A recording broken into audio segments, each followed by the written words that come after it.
Hello বন্ধুরা, কেমন আছেন সবাই? সাউন্ড বক্স আমরা কম বেশি ব্যবহার করে থাকি। সাউন্ড বক্স মূলত ওয়াজ মাহফিল, কনসার্ট এবং নির্বাচনী প্রচারের কাজে ব্যবহার করা।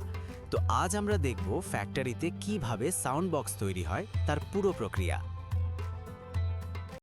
প্রথমে একটি মেটালের অংশের ওপর নির্দিষ্ট পরিমাণ আঠা লাগানো হয়। আঠা লাগানো মেটাল অংশগুলো আলাদা করে নির্দিষ্ট স্থানে রাখা হয়। পর্যায়ে ম্যাগনেটের ওপর একটি রাবার ক্যাপ লাগানো হয় এবং ম্যাগনেটটি মেটালের অংশের ওপর সঠিকভাবে বসানো হয়। ম্যাগনেট সংযুক্ত অংশগুলো কনভেয়ার লাইনের মাধ্যমে সামনে এগিয়ে যায়।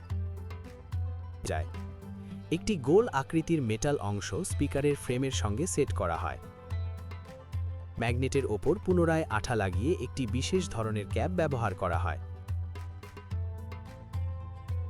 ম্যাগনেটের ওপর স্পিকার ফ্রেম বসানো হয়।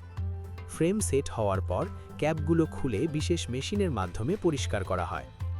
প্রতিটি নাট ও স্ক্রুয়ের ওপর গ্রিস ব্যবহার করা হয়।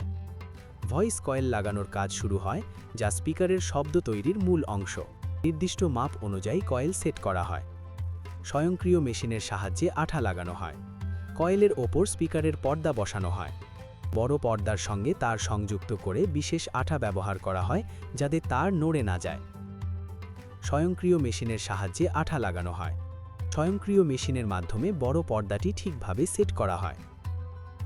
স্পিকারের মাঝখানে আঠা লাগিয়ে চারপাশে ফোম বসানো হয় যাতে অতিরিক্ত চাপ না পড়ে। মাঝখানে একটি কাগজের গোল ফ্রেম ব্যবহার করা হয়। কাজ শেষ হলে সেই ফ্রেম খুলে ফেলা হয়। পরবর্তী ধাপের জন্য পাঠানো হয়। এই ধাপে প্রতিটি তার সুন্দরভাবে সোল্ডারিং করা হয়।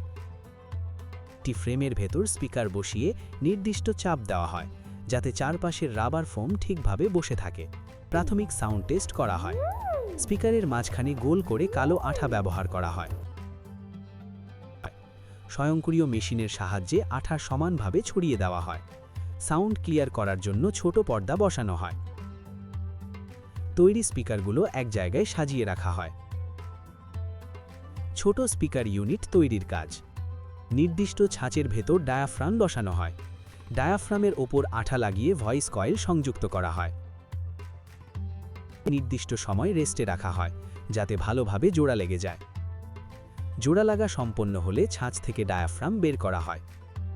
ডায়াফ্রামের ওপর রিং আকৃতির ছাঁচ ব্যবহার করা হয় যাতে বসানোর সময় নড়াচড়া না করে। রাবার রিংয়ের ওপর কানেক্টর সেট করা হয়। ঘূর্ণনশীল চাকায় কানেক্টর বসিয়ে আঠা লাগানো হয়।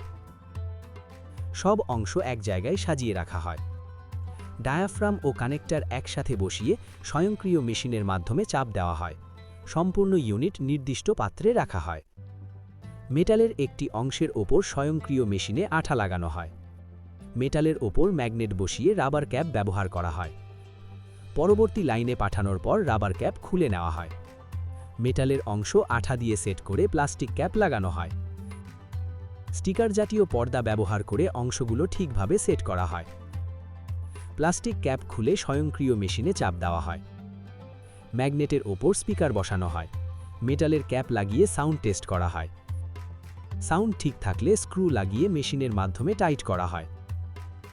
ফাইনাল সাউন্ড চেক সম্পন্ন হলে স্পিকার পরবর্তী ধাপে পাঠানো হয়। কয়েল, পিসিবি ও বক্স তৈরির কাজ। প্লাস্টিক ডাইসের ওপর স্বয়ংক্রিয় মেশিনে কয়েল পেঁচানো হয়। কয়েলের ওপর টেপ ব্যবহার করা হয়। সব ধরনের কোয়ালিটি চেক সম্পন্ন করা হয়। পিসিবি বোর্ড তৈরির কাজ শুরু হয়।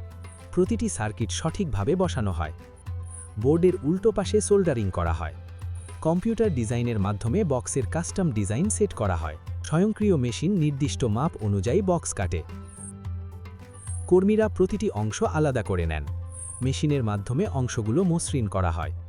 আঠা ব্যবহার করে অংশগুলো জোড়া লাগানো হয়। স্বয়ংক্রিয় মেশিনে স্ক্রু লাগানো হয়। ফিনিশিং মেশিন দিয়ে বক্স সুন্দরভাবে ফিনিশিং করা হয়। চার কোণায় রং করা হয়। রং শুকানোর পর পুনরায় ফিনিশিং দেওয়া হয়। স্প্রে মেশিনে ফাইনাল রং করা হয়।